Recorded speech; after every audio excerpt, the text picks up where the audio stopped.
Hello students, आज का हमारा टॉपिक है फैक्टराइजेशन। ये chapter CBSE and ICSE class 8 के लिए है, लेकिन क्लास 7 से 10 तक के बच्चे ये वीडियो जरूर देखें। तो शुरू करते हैं। पहले फैक्टराइजेशन का मतलब क्या है?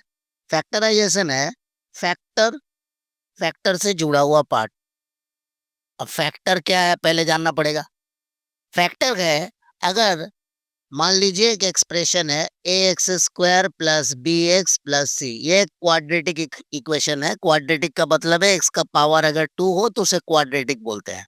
अगर इस एक्सप्रेशन को दो मल्टीप्लिकेटिव वे में अगर हम लोग ब्रेक करते हैं, मान लीजिए एक्स प्लस ए और एक्स प्लस बी, इस हिसाब से इसको ब्रेक कर पाते हैं। मतलब दो मल्टीप्लिकेटिव पार्ट मिल के ये एक्सप्रेशन आता है।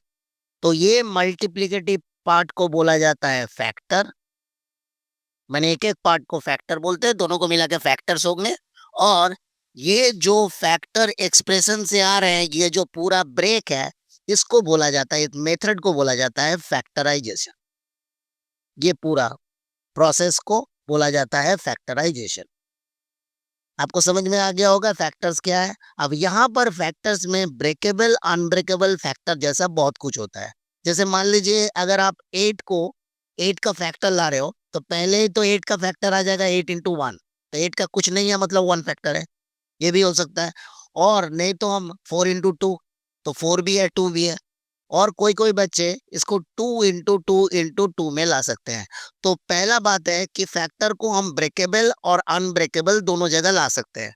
अगर आपके पास फैक्टराइजेशन कंप्लीट करना है तो हमेशा अनब्रेकेबल फिगर में ही लाना पड़ेगा। अनब्रेकेबल मतलब इसके बाद उसका फैक्टर नहीं होगा।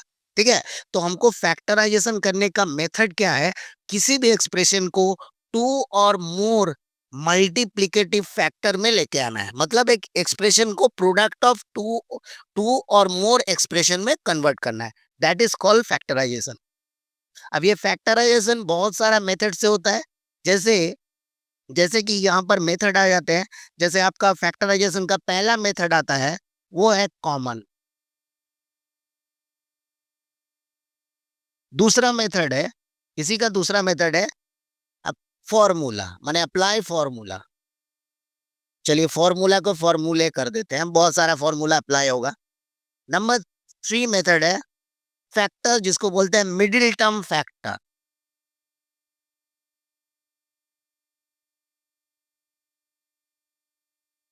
ये एक मेथड हो गया। और नंबर 4 मेथड है, ये अभी आपका नहीं है, क्लास 9 में आपको मिलेगा। वो है पॉलिनोमियल्स। उस वो मेथड है पॉलिनोमियल।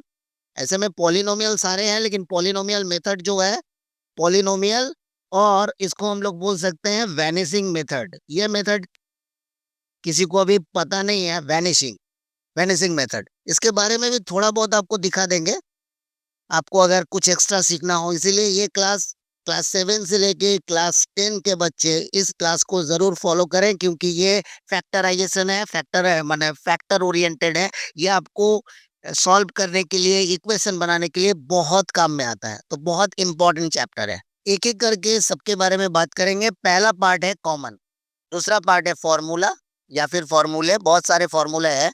और तीसरा है मिडिल टर्म। और चौथा है पॉलिनोमियल एंड वैनिशिंग फैक्टर। ये वैनिशिंग फैक्टर है, इसको वैनिशिंग फैक्टर बोलते हैं।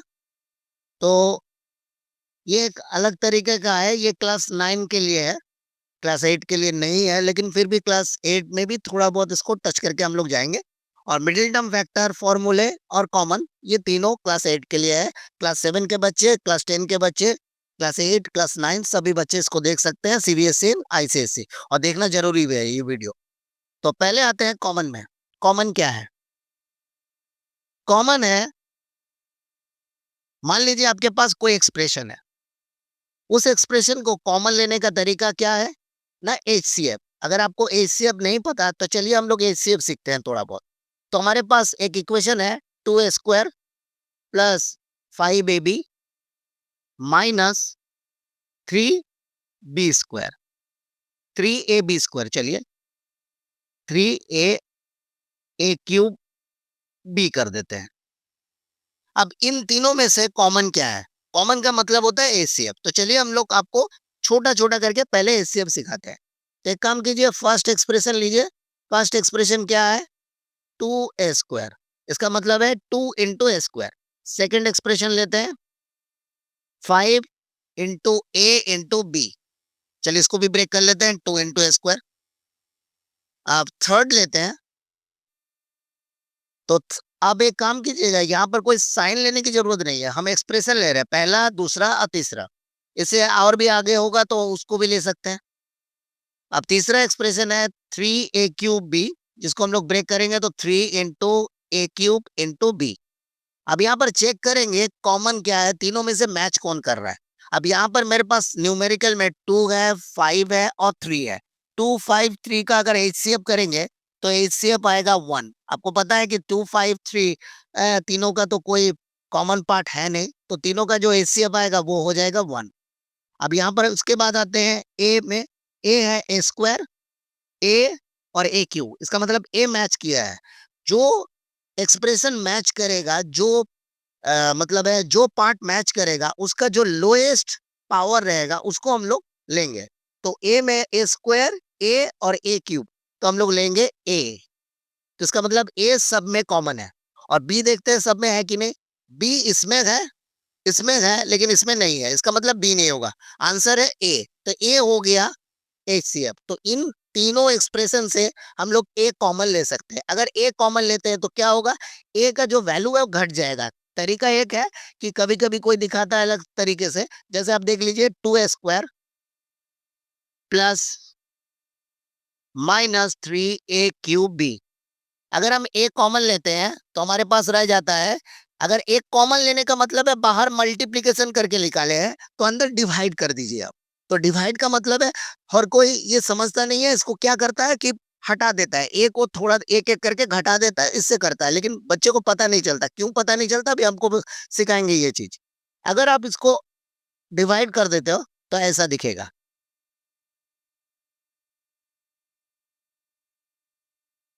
ये आ गया हमारा। अब ए से आप डिवाइड कर दीजिए, a² से कटेगा तो ए रहेगा, ए कट गया, a³ से काटेंगे तो a² रह जाएगा। तो हमारे पास आंसर क्या हो गया अंदर में, 2a plus 5b minus 3a²b। तो ये आ गया। तो आप देख सकते हैं हमारे पास दो एक्सप्रेशन है, एक है ए और दूसरा है ये वाला पार्ट, और दोनों मल्टीप्लिकेटिव में है। इसका मतलब इसका फैक्टर हो गया।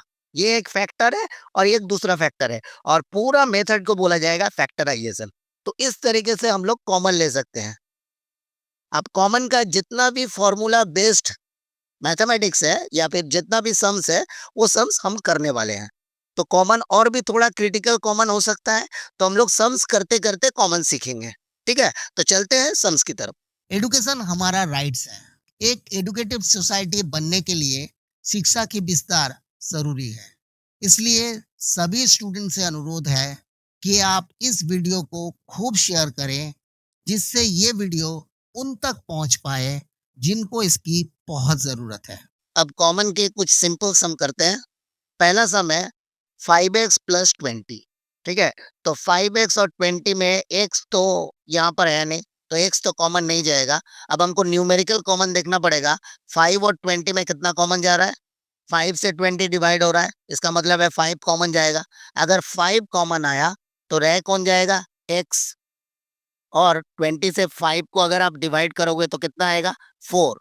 तो आप इस डिवीजन वाला पार्ट जो है वो आप कर सकते हो। नहीं तो आप एक काम करो, आप साइड में इसको एक काम करो कि आप 5 कॉमन लेते हो, तो आप ऐसे कर सकते हो 5x बाय 5 प्लस 20/5। अब इसको करने के बाद आप देखो 5 कैंसिल हो गया, 5 से 20 गया 4, तो आ गया वैल्यू x+4 आ गया आंसर। ये वाला आप पहले पहले जब स्टार्ट करो फैक्टराइजेशन तब आप कर सकते हो, उसके बाद आप इसको ओवरलुक कर दो, एकदम डायरेक्ट निकाल लो, क्योंकि इसके बाद फैक्टराइजेशन और बहुत क्रिटिकल आने वाला है। तो इसको अब पहली बार हमने दिखाया है, इसीलिए पहला सम है, इसीलिए हमने इतना स्टेप दिखाया है। दूसरी बार में हम डायरेक्ट कॉमन लेंगे। तो आते हैं हम सेकंड सम में। सेकंड सम है हमारे पास है 2n² माइनस 3n। तो हम देख सकते हैं n कॉमन है, यहाँ पर HCF है 2n² और 3n में HCF है n। तो हम लोग अगर n कॉमन लेते हैं तो हमारे पास 2n² से एक n घट गया, तो आ गया 2n। और 3n को 3n से डिवाइड करेंगे तो n कट जाएगा, आ जाएगा 3। तो ये हो गया हमारा। तो ये दोनों देख सकते हो, ये देखो दो फैक्टर है, यहाँ भी देख सकते हो दो फैक्टर है। इसका मतलब है फैक्टराइजेशन करने का पहला मेथड है। अब एक याद रखो, फैक्टराइजेशन आप करने के लिए हमेशा एक याद रखना कि उस एक्सप्रेशन को कैसे भी ब्रेक करे वो मल्टीप्लाइड में आए, मतलब प्रोडक्ट में आए। ठीक है, एक दो तीन जितना भी एक्सप्रेशन हो वो प्रोडक्ट में आए। अगर आप प्रोडक्ट में ला देते हो इसका मतलब फैक्टराइजेशन हो गया। ठीक है, तो उसका ऊपर आपको अगर फुल मार्क्स तभी मिलेगा जब आप अनब्रेकेबल करोगे, या फिर आप ब्रेकेबल भी अगर फैक्टर करते हो तब भी आपको कुछ ना कुछ मार्क्स मिलेगा। ऐसा नहीं है कि आपको मार्क्स नहीं मिलेगा। तो अब फैक्टर के बारे में समझ लो। फैक्टर मतलब एक एक्सप्रेशन को ब्रेक करके प्रोडक्ट में बाकी सारे एक्सप्रेशन को एक साथ लेके आना है। तो हम लोग इसको आते हैं नंबर 3 में। नंबर 3 है, देख सकते हो यहाँ पर देखो 3 न्यूमेरिकल पहले चेक करेंगे 3 और 6 में। तो 3 और 6 में 3 कॉमन है, तो 3 पहले कॉमन लिए। अब देखते हैं एक्स में, इधर है एक्स स्क्वायर, यहाँ पर है एक्स, इसका मतलब एक्स कॉमन जा रहा है, एक्स कॉमन लिए। और इधर है वाई, इधर है वाई स्क्वायर, वाई भी कॉमन जा रहा है। वाई कॉमन मतलब है अगर 3x स्क्वायर वाई और 6x वाई स्क्वायर है, इन दोनों में अगर हम लोग एचसीएफ करें तो देख सकते हैं 3 और 6 का एचसीएफ कितना होगा 3, एक्स स्क्वायर और एक्स का एचसीएफ कितना होगा एक्स, वाई और वाई स्क्वायर का एचसीएफ कितना होगा वाई। तो 3xy हो जाएगा कॉमन। अब यहाँ पर देख लीजिए, आप 3xy से अगर इसको आप डिवाइड करते हो या फिर आप कॉमन से निकाल लो तो 3 तो चला गया, 2x था, एक्स स्क्वायर है इसका मतलब 2x है, उसमें से एक x निकल गए तो एक x बच गया। और y तो जो था उसको हम लोग निकाल दिया, इसका मतलब y नहीं रहेगा, आंसर रहेगा x। ठीक है, यहाँ पर x आ गया। और यहाँ से अगर 6 से आप 3 कॉमन ले लेते हो, मतलब 6 से 3 को डिवाइड करोगे, आंसर आएगा 2। देख लीजिए अब एक्स तो निकल गया बाहर, वाई 2y था, वहां से एक y को हम लोग बाहर निकाला, रह गया एक y। तो आंसर हो गया 3xy into x minus 2y। ठीक है, तो चलते हैं नंबर 4 की ओर।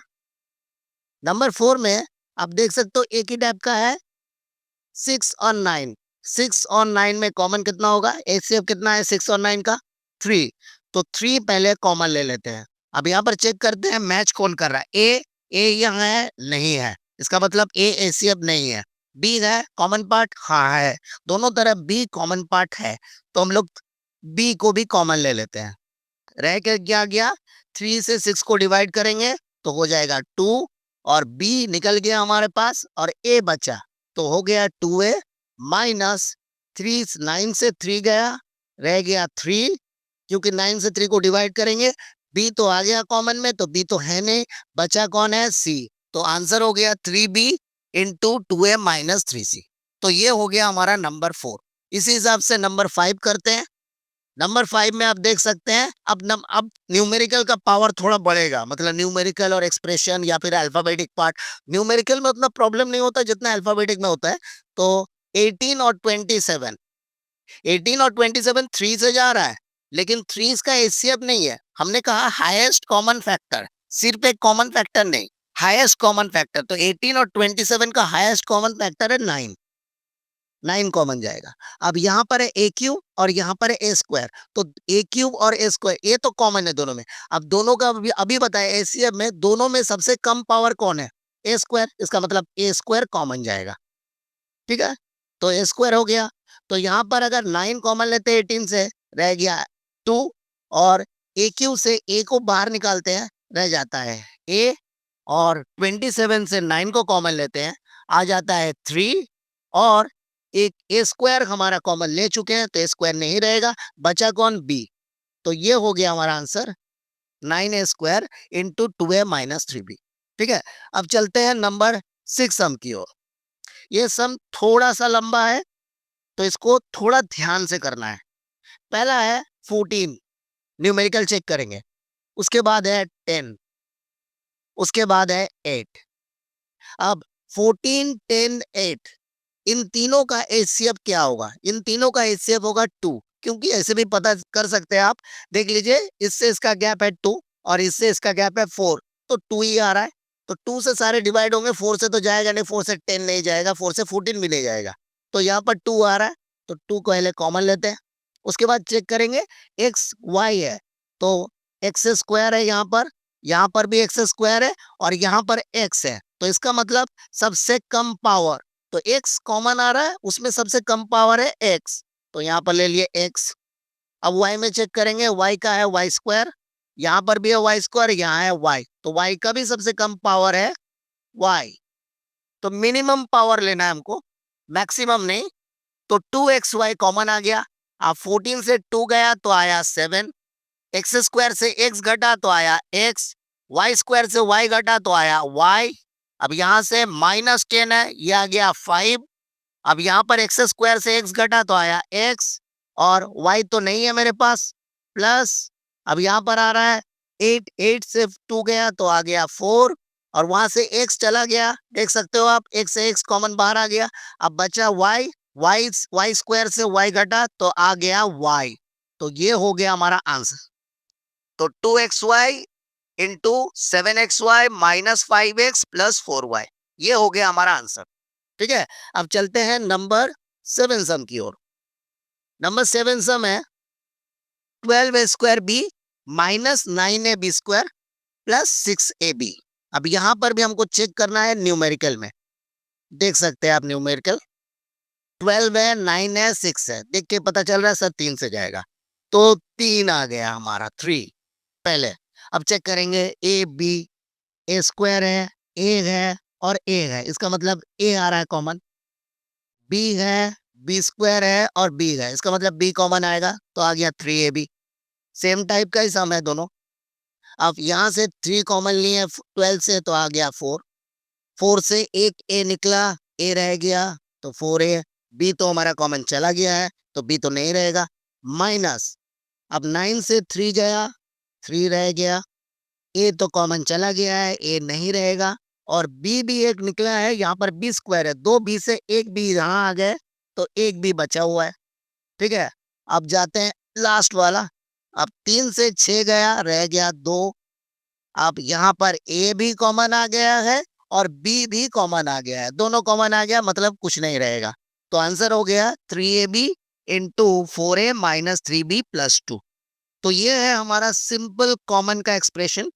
अब आते हैं थोड़ा कॉम्प्लेक्स कॉमन का एक्सप्रेशन में। ठीक है, तो चलते हैं नेक्स्ट सम में। एक इंपॉर्टेंट इंफॉर्मेशन देनी थी आपको, एक एडुकेटिव सोसाइटी बनने के लिए शिक्षा की विस्तार बहुत जरूरी है, क्योंकि शिक्षा हमारा अधिकार है। इसलिए इस वीडियो को खूब शेयर करें, जिससे ये वीडियो उन तक पहुंच पाए जिनको इस वीडियो की बहुत जरूरत है। हो सके तो चैनल को सब्सक्राइब करें और वीडियो को लाइक करें। See you in next video, till then good bye.